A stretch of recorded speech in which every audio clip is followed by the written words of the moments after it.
We are pulling back the curtain on one of the most polarizing figures to ever grace a reality television stage, Courtney Hadwin.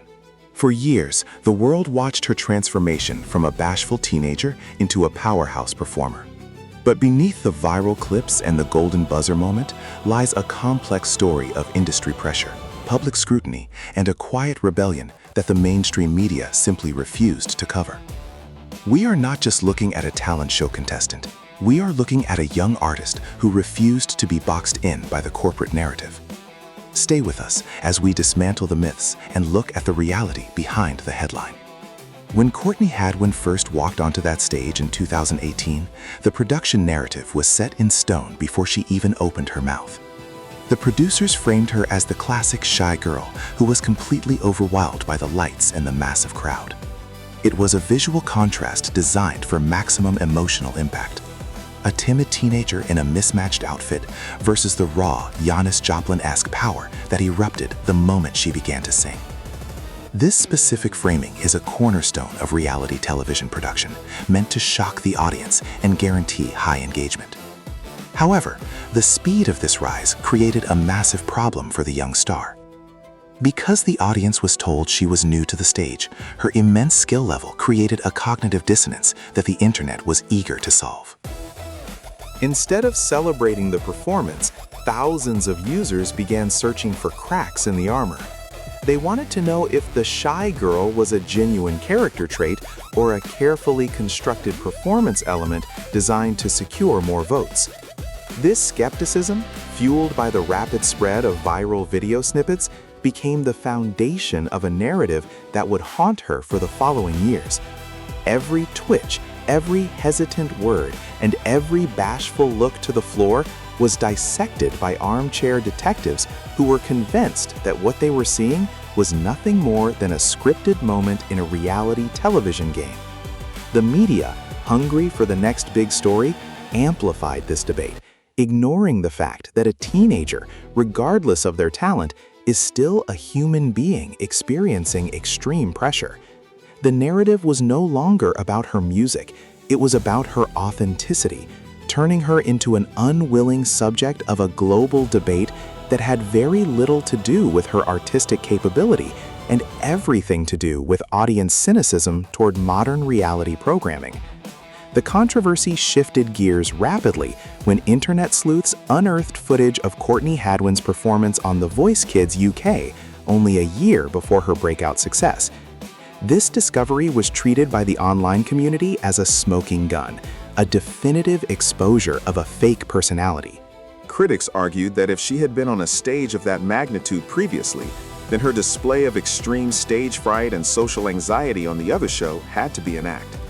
This is a recurring theme for young artists. The internet often refuses to acknowledge that a person can be highly confident in their professional skills while remaining socially awkward in their personal life. The vitriol was immediate and intense. Social media platforms were flooded with accusations that she was a planted artist or a theatrical creation of the show's producers. This back and forth created a toxic environment where her every public appearance was scrutinized for signs of faking it. Teachers and family members attempted to provide context, explaining that her shyness was a lifelong trait that didn't magically disappear just because she enjoyed singing. But this context was largely ignored by the digital mob.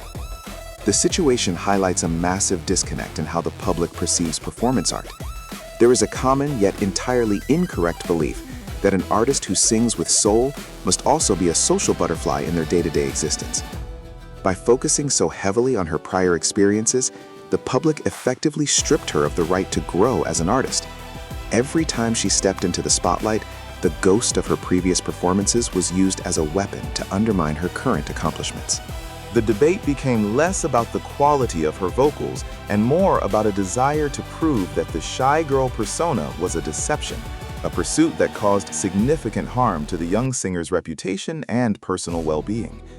As she navigated the aftermath of her massive fame, rumors began to surface suggesting that the young singer had hit a dark path. These types of speculations are common when a child star disappears from the front page of major news outlets.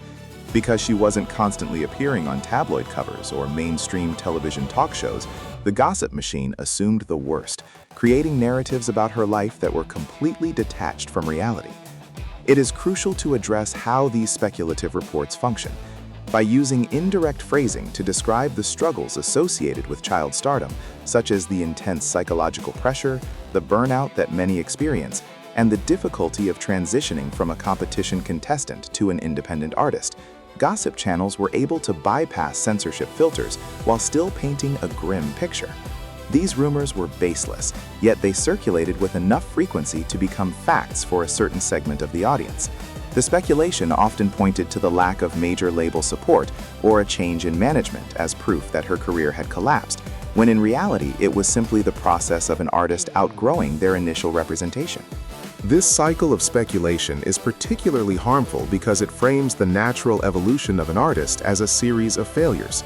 Every time an artist makes a business decision, like parting ways with a management team that inherited their account, the public is primed to interpret it through a lens of drama and tragedy rather than professional growth. This is the nature of the industry. If you are not being propelled by the machine, the audience is told you are failing, even if you are actually building a stronger foundation for the future. The most defining moment of her career was not her audition, but the quiet moment she decided to take control of her own destiny. When she moved away from the major label system, she made the most dangerous move an artist can make. She chose independence. This transition is usually where reality television stars disappear, because without the massive promotional engine of a major corporation, you essentially have to start over. However, this was not a collapse, it was a pivot. By cutting ties with the management that didn't align with her vision, she reclaimed the rights to her own voice and her artistic direction. This process is rarely smooth. It requires the artist to learn the business of music from the inside out, navigating the complexities of production, marketing, and direct fan engagement without a safety net. While the public was looking for her on television, she was in the studio, grinding out music that wasn't designed to win a judge's favor, but to satisfy her own creative needs. This is the silent comeback the industry hates. They hate it because it proves they aren't necessary for an artist to be successful. When an artist succeeds independently, it strips the power away from the gatekeepers who rely on the fame machine to dictate who is talented and who is not. She was no longer performing for votes, she was performing for a legacy, and that distinction is the difference between a reality star and an artist. Today, the rumors of a tragic downfall look entirely unfounded when you look at the evidence on the ground. As of 2026, she is a working musician, actively performing and growing her audience. She has been playing live shows across the UK, from London to Liverpool, continuing to hone her craft and deliver the powerful vocals that originally made the world stop. This is not the profile of a failed star, but of an artist who is playing the long game. She didn't need the golden buzzer to define her, and she certainly didn't need a label to tell her who to be. Her journey is a testament to the fact that talent, when paired with the courage to walk away from a toxic system, will eventually find its own path to success.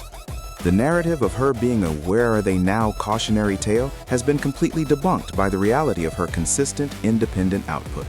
She is reclaiming the stage, not as a contestant, but as a self-defined musician who has successfully navigated one of the most difficult transitions in the entertainment industry, the move from childhood viral sensation to an independent adult performer. The truth about this young artist is that she wasn't a fake performer or a failed reality star. She was a kid growing up under a microscope, forced to decide if she wanted to be an industry product or an artist. She chose the latter, and it was a battle that almost cost her everything. But looking at where she is today, the victory is clear. She survived the machine, she survived the internet's relentless scrutiny, and she emerged on the other side with her talent and her integrity fully intact. The shy girl didn't disappear, she just grew up, and she decided to stop playing the game by everyone else's rules. That is a story worth telling.